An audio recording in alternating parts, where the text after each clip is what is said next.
გამარჯობა. ვაგრძელებთ ფიზიკის ეროვნული გამოცდების ტესტების გარჩევას. 2024 წლის საგამოცდო ტესტიდან 26 ამოცანა.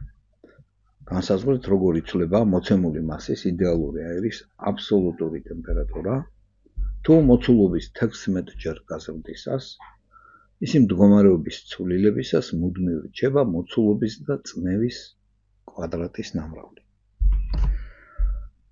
პირველ რიგში მოდით ჩავწეროთ მენდელევ-კლაპეირონის განტოლება. ესე იგი P1 შეფარდებული T1-თან, ტოლია P2 შეფარდებული T2-თან. ესე იგი წნევის და მოცულობის ნამრავლი შეფარდებული აბსოლუტურ ტემპერატურასთან არ იცვლება ასეთ დროს.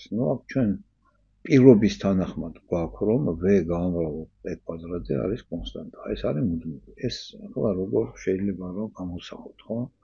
ესე იგი მოცულობა რომ გავამრავლოთ P1 კვადრატზე, ტოლი არის 16, მოცულობა გავამრავლოთ P2 კვადრატზე. ასეთი რაღაცა. ასეთ ტოლობა შეგვიძლია ჩავწეროთ. აი ამ პირობიდან. ხომ, ესე იგი, ეს V და V შეგვიძლია შევკვეთოთ. 16 ჯერ გაიზარდა მოცულობა და ამ დროს მოცულობის ნამრავლი წნევის კვადრატზე მუდმივი დარჩა რა. ხო. და ესე იგი P1 კვადრატი ტოლია 16 P2 კვადრატი. აქედან ფესვები რომ ამოვიღოთ, P1 გამოგვივიდა 4 P2-ის ტოლი, 4 P2. ეხლა მოდი ესეთი აღნიშვნა შემოვიღოთ, რომ აი P2 აღნიშნოთ, მოდით P-ი, P2 იყოს P და აი P1 იქნება 4P.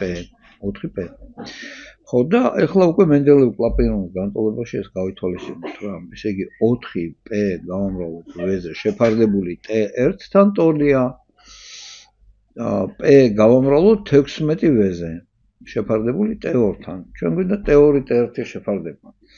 აქ P და P რა თქმა უნდა გაბათილდება, V-ების გაბათილდება და 16 T2-თან მოდრის 4 T1-თან, ეს 4 და 16 შეეკვეცება, აქ 4 დაგვჭება. T2 T1-თან არის 4-ის ტოლი რა. T2 T1-თან გვექნება 4-ის ტოლი. ესე იგი ფაქტორად 4 ჯერ გაიზრდება. პასუხი ეს არის. D არის პასუხი. გაიზარდა 4 ჯერ. შემდეგი არის 27 ამოცანა. ესე იგი 27 ამოცანაში პირობა ესეთი არის, იდეალურმა აირმა გაფართოებისას მიიღო Q სითბოს რაოდენობა და შეასრულა რაღაც ამ მუშაობა, ხო? და ამ დროს რა მოხდა? ესე იგი ამ დროს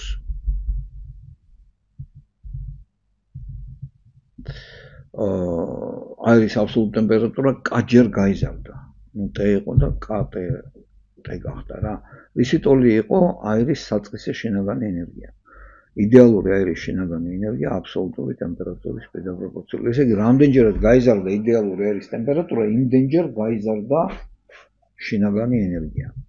მოდი ასეთი ის დავწეროთ ჩვენ, რომ აქ რა იქნება, რომ ის თავიდან შინაგანი ენერგია უთე აღნიშნოთ, ხო, უპირველი იყო და მერე რაღაც გახდა უპირველი იყოს დაუშვათ U და გახდა K-ჯერ U, ხო? U მეორე გახდა K-ჯერ U.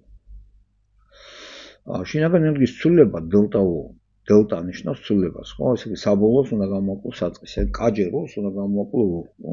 დელტა-U ამის ტოლია. და ესე იგი ეს არის K-ჯერ U-ს გამოვაკლოთ U. და ამ დროს იგივე ეს შინაგანი ენერგიის ცვლილება რითია გამოწვეული, ამას გადაეცა Q სითბო და ამ დროს შესრულდა A მუშაობა. ესე იგი გადაცემული სითბოს რაოდენობის და მუშაობის სხვაობის ტოლია. და გავუტოლოთ ახლა ესენი ერთმანეთს რა, ეს K-ჯერ U-ს მინუს U მოდრის Q-ს მინუს A. Q-ს მინუს A. U გავიტანოთ ფრჩხილებს გარეთ და გვექნება K-ს მინუს 1 უდრის Q-ს მინუს A და აქ გვექნება ესეთი რაღაცა, რომ U საწყისი თავიდან ესე იგი შინაგანი ენერგიის მნიშვნელობა ტოლი ყოფილა Q-ს გამოვაკლოთ A შეფარდებული K-ს მინუს 1-თან. K-ს მინუს 1-თან პასუხი არის A, Q-ს მინუს A, K-ს მინუს 1. ესე იგი გამოვაყვანეთ ეს გახლავთ A. და კიდევ ერთი ამოცანა გავარჩიოთ. დღეს ეს გახლავთ 28-ვე ამოცანა. ნახატზე გამოსახულია ცენტრებზე გამავალი წრფის გასვლი მოძრავი ერთნაირი გლუვი ბურთულები და მათი სიჩქარეები. ბურთულების დაჯახებები არის დრეკადი. რამდენჯერ დაეჯახება მეორე ბურთულა, ეს ბურთულა დანარჩენებს. პირველი ერთხელ ამას რო დაეჯახება, მეორე და მესამე აუცილებლად ეჯახებიან ერთმანეთს, ერთი შეჯახება მოხდება. ახან დაჯახება დრეკადი, ესენი სიჩქარეების გაცვლია, ესე იგი, მეორე ბურთულა საპირისპიროდ მიმართულ ორივე სიჩქარე შეიძენს და ეს პირველი შეიძენს ასევე უკვე მარჯვნივ მიმართულ სამივე სიჩქარეს, აი ეს. ახან ერთნაირი მასები აქვს მათ. და ამ დროს ეს პირველი ბურთულა მოძრობს ვესიჩქარით, არა მარცხნივ. ვესიჩქარით, ეს ორივე სიჩქარით დაეწევა საბოლოოდ ამას და კვლავ დაეჯახება. დაეჯახება და უკვე კვლავ შეიცვლება ამათი სიჩქარები, ეს წამოვა ვესიჩქარით უკან და უკვე ამასთან დაწევას, რომელიც სამივე სიჩქარით მოძრაობს, ამას ვეღარ დაეწევა და უკვე დაჯახება მოხდა რამდენჯერ ერთხელ და მერე მეორეჯერ, ხო? ორჯერ იქნება დაჯახება. აი, პასუხი ეს გახლავთ, ორჯერ ბ. კარგი, წარმატებებს გისურვებთ.